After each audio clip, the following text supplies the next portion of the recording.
In 2004, in the sleepy suburb of Chicago, Aurora, Illinois, Sadie Nickle gave birth to her firstborn son. She and her husband Mike named the boy Ricky. The first 6 years of Ricky's life were uneventful and happy. He was well looked after and loved by his young parents and visited his relatives often. But tragedy was on the horizon for Ricky and his family, a mystery that remains unsolved to this day. On the morning of the 11th of May, 2011, Mike Nickle woke up, made breakfast, and drove Ricky to his nursery class at Greenman Elementary School.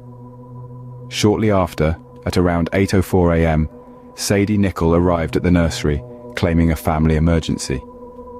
She took Ricky out of school for the day, and his teacher allowed it. However, Sadie's whereabouts were unknown until around 10 a.m. when she went to a local car repair shop in Aurora. An employee at the repair shop drove Sadie and Ricky to Brookfield Zoo, where they spent the early afternoon exploring and enjoying the exhibits. At around 3 p.m., Sadie returned with Ricky to the repair shop, picked up her car, and drove to the Key Lime Cove Resort in Gurnee, a small town in Lake County known for its big water park. They spent the night at the resort before leaving early the next morning. Sadie and Ricky then crossed state lines into Wisconsin, checking into the Kalahari Resort in the Wisconsin Dells at around 10 a.m. They were captured on CCTV, but after that, there were no further sightings of them. Ricky seemed to have vanished into thin air. On the 13th of May, Sadie called several relatives, assuring them that she and Ricky were safe and not in danger. These relatives confirmed that Ricky was with his mother during these calls, as they heard him in the background, complaining of hunger. Mobile records showed that Sadie made these calls from a nearby location in Wisconsin.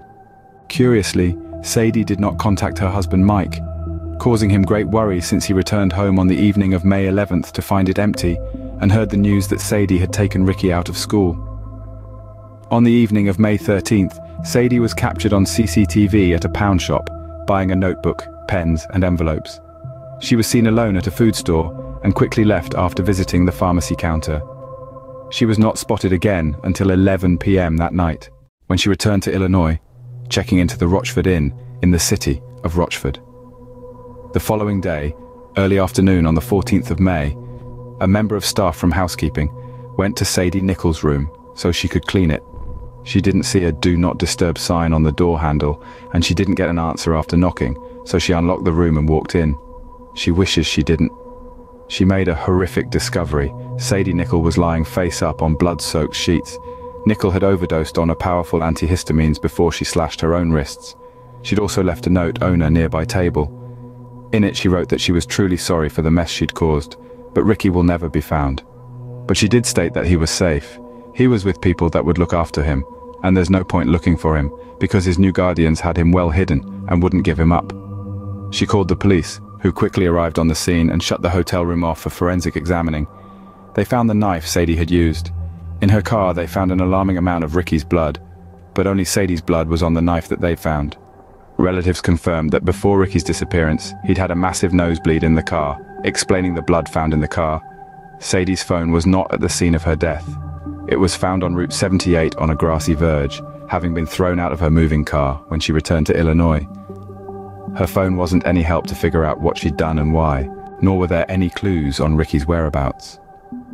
Also, the analysis of Sadie's car revealed she'd been parked in a grassy area. Traces of clay were found embedded in her tires, meaning there'd be a river or stream nearby that place. So it was possible Sadie had driven to a rural location, maybe off-road, to give Ricky to his new guardians. Mike Nickle still believes his son is alive, and in August 2018, a TV show produced some age-generated images, showing what they think Ricky would look like when he was 13. The guest on that show was Sandra White, of the National Center for Missing Children, who urged people of the public to come forward with any information that might help find Ricky, but it came to nothing. But less than a year later, in northern Kentucky, calls were made to the police, brought a lot of hope of Ricky's return, but also revealed a mystery, an unimaginative evil. On April 3, 2019, citizens from Newport called local police to tell them that a teenage boy was wandering the streets. In a daze, he'd ran across the bridge in the Ohio River. Police located him. He was exhausted, distraught, and shaken. He required a lot of consolidation as he couldn't even speak. Police asked him for his name. His replies shook them to the core. "Ah, Ricky, he stuttered. Ricky Nickle. He was rushed to Kentucky's biggest city to be interviewed by detectives about his disappearance 8 years ago, he said. The only thing he remembers was escaping from a house in neighboring Ohio before running across the bridge. But DNA results revealed a disappointing truth to Mike Nickle, who was overcome with joy. He wasn't Ricky Nickle. It was a fabricated lie told by Dale Turner. He'd just been released from prison a month earlier for committing burglary. Sergeant Lucan said he was disappointed, but hopeful that Ricky is still out there and won't stop searching until he's found.